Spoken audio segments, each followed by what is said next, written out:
तेव्हा रक्षाताई खडसे जेव्हा आमची झोपडपट्टी उठत होती तेव्हा तुम्ही झोपले होते का? तेव्हा तुम्ही कुठे पडून गेले होते? म्हणून या रक्षाताई खडसे तुम्ही आम्हाला उद्ध्वस्त केलेला आहे।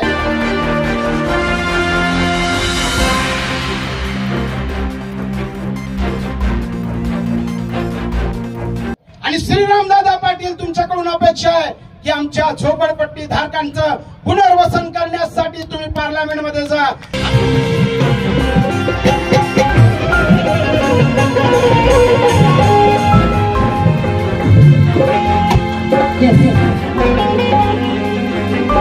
ठिकाणी आपण सगळ्यांना माहिती आहे की या देशामध्ये संविधान धोक्यात आहे, लोकशाही धोक्यात आहे आणि संविधान धोक्यात असताना या देशामध्ये 1925 ला राष्ट्रीय स्वयंसंघाची स्थापना झाली आणि राष्ट्रीय स्वयंसंघाची स्थापना झाल्यानंतर 2025 मध्ये राष्ट्रीय स्वयंसंघाला 100 वर्ष या ठिकाणी होणार आहे आणि 100 वर्ष या ठिकाणी होणार आहे।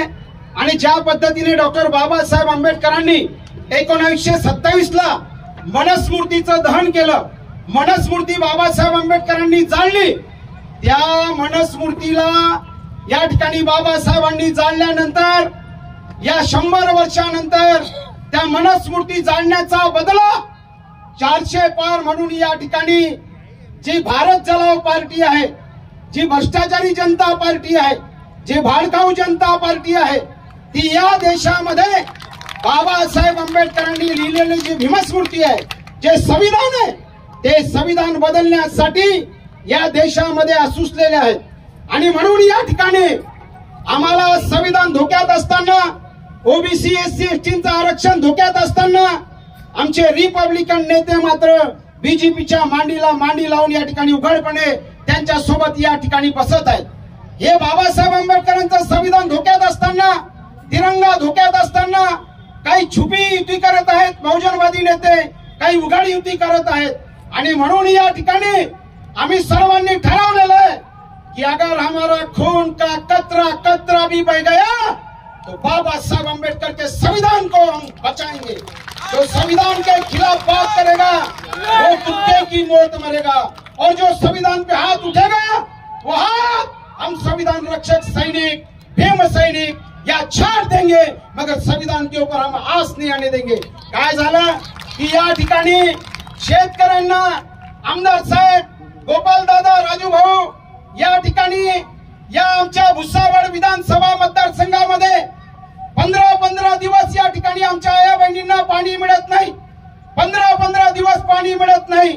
माझी श्रीरामदादा पाटील साहेब तुमच्याकडे पार्लमेंट मध्ये गेल्यानंतर अपेक्षा आहे तुम्ही 1000 कोटीचे जरी या ठिकाणी तुमच्याकडे धन असेल, अरे परंतु तुमच्या धनापेक्षा आम्हाला या ठिकाणी आमचं धन जर कोणतं असेल ते डॉक्टर बाबासाहेब आंबेडकरांनी लिहिलेलं आमचं संविधान हे आमचं धन आहे। एससी आणि एसटी आणि ओबीसीचं आरक्षणाचं रक्षण करणारं जे धन आहे ते धनाचं रक्षण करण्यासाठी तुम्ही पार्लमेंट मध्ये जा।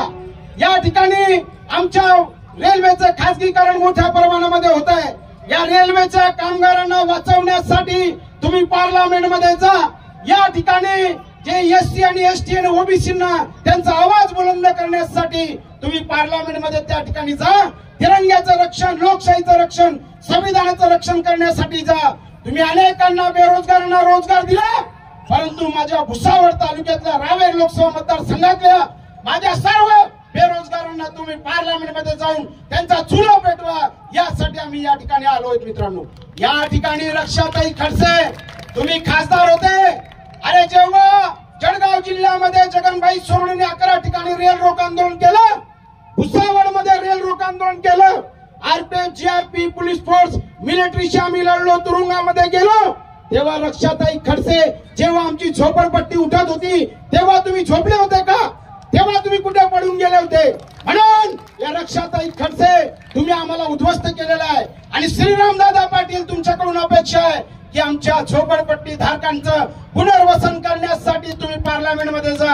आम्हाला या ठिकाणी शेतकऱ्यांचा घामाला दाम मिळाला पाहिजे, कामगारांना न्याय मिळाला पाहिजे आणि सर्वसामान्य गोरगरीब माणसाला या ठिकाणी न्याय मिळाला पाहिजे, आमच्या महिलांना न्याय मिळाला पाहिजे, आमच्या बहुजन समाजाला न्याय मिळाला पाहिजे। यासाठी श्रीरामदादा पाटील तुम्ही या ठिकाणी पार्लमेंटमध्ये जा.